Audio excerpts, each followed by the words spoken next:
Boa tarde, pessoal. Aqui quem fala é o professor Wesley. Nós vamos dar continuidade à nossa playlist. Estamos aí resolvendo as 45 questões de matemática do Enem 2020 do caderno amarelo. Vamos resolver agora a questão de número 166, que diz o seguinte. O artista gráfico holandês Maurits Cornelius criou belíssimas obras nas quais as imagens se repetiam com diferentes tamanhos, induzindo ao raciocínio de repetição infinita das imagens. Inspirado por ele, um artista fez um rascunho de uma obra na qual propunha a ideia de construção de uma sequência de infinitos quadrados, cada vez menores, uns sob os outros, conforme indicado na figura. Então, essa aqui é a figura, tem esse quadrado, e esses aqui vão no caso, vão diminuindo. E aqui, no caso, tem a medida do lado do quadrado. O quadrado PRST, esse quadrado aqui inicial, com lado de medida 1, conforme aqui ilustra aqui na figura, é o ponto de partida. O segundo quadrado é construído sobre ele, tomando-se o ponto médio da base do quadrado anterior e criando-se um novo quadrado, cujo lado corresponde à metade dessa base. Essa sequência de construção se repete recursivamente. Aí vem a pergunta. Qual é a medida do lado do centésimo quadrado construído de acordo com esse padrão? E aqui eu tenho as minhas alternativas, né? Então, no caso, em formato de potência.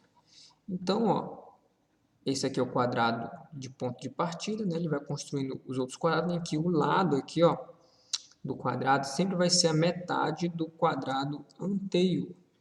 Então, vamos analisar isso aqui da seguinte maneira. Então, aqui eu tenho a minha figura, né, do quadrado. Então, perceba o seguinte, que a cada quadrado, ou seja, ele vai diminuindo, no caso, a metade. Sempre tem a metade do quadrado anterior. Então, ou seja, esse aqui é 1, então o próximo quadrado do lado dele vai ser meio. O próximo quadrado vai ser a metade de meio, é 1/4. E se, no caso, o próximo quadrado aqui que não está, seria o quê? Seria 1 sobre 8, ou seja, metade de 1/4. Ou seja, se você for analisar, os denominadores aqui, ó, estão sendo multiplicados por 2, ou seja, aqui não tem nenhum, né? Aqui meio, 2 vezes 2 dá 4, o próximo 4 vezes 2 dá 8, aí o outro seria 1 sobre 16, e assim você analisando que vai formando uma sequência de termos. Então, vamos analisar aqui da seguinte maneira. Então, vai formando essa sequência, que o primeiro termo é 1, o segundo é meio, o terceiro é 1/4, no caso o próximo seria 1/8 e assim sucessivamente. Então perceba o seguinte, aqui no numerador, isso aqui forma uma sequência. Então você poderia responder essa questão utilizando a progressão geométrica, a PG. Ó, perceba que no caso aqui a razão, conforme ele disse, é meio, 1 sobre 2, ou seja, de um termo para o outro, o termo, no caso anterior, está sendo multiplicado por meio para gerar o termo seguinte.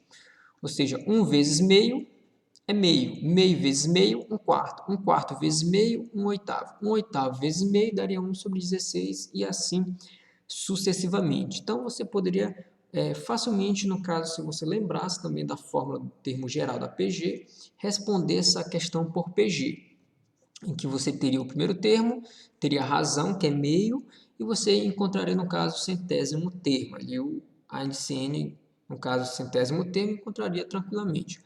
Só que a gente vai fazer uma análise, vai responder de uma outra maneira, que seria, no caso, bem mais prático e mais rápido, já que você tem, no caso, ali um determinado tempo para resolver cada questão.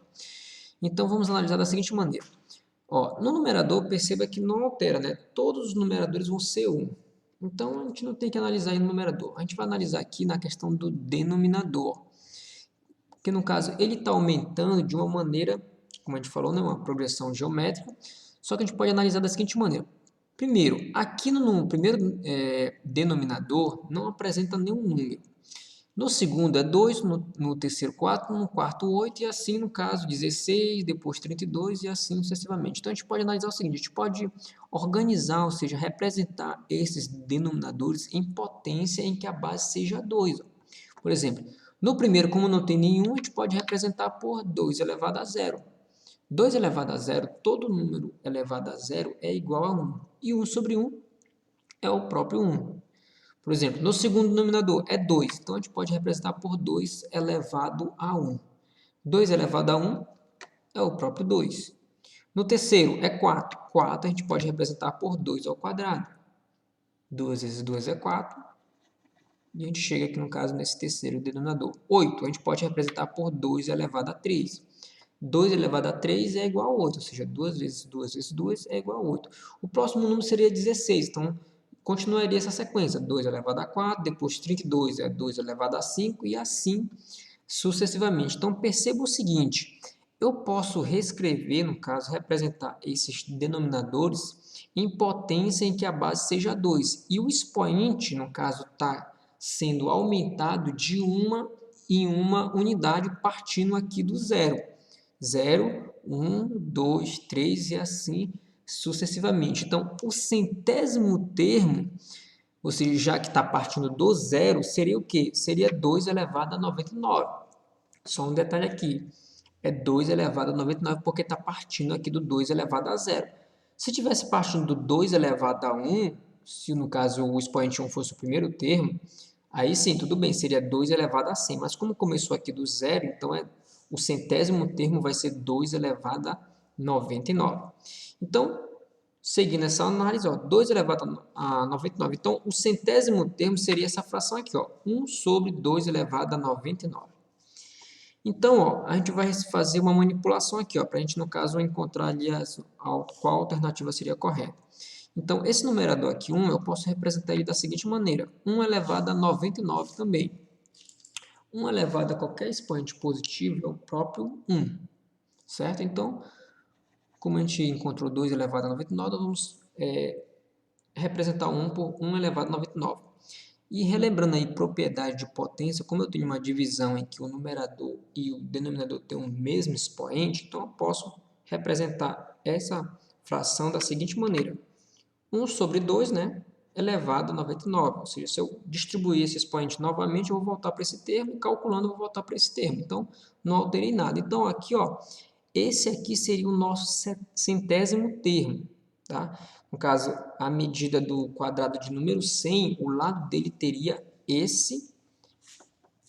essa fração aqui. Então, o gabarito aí da nossa questão, aí seria a letra B, ó. 1 sobre 2 elevado a 99. Então, pessoal, espero que vocês tenham entendido aí essa análise aí, essa maneira prática aí de resolver essa questão. Então, se inscreve no canal, deixe seu like aí, compartilhe com seus amigos aí que estão se preparando para o Enem e até o próximo vídeo.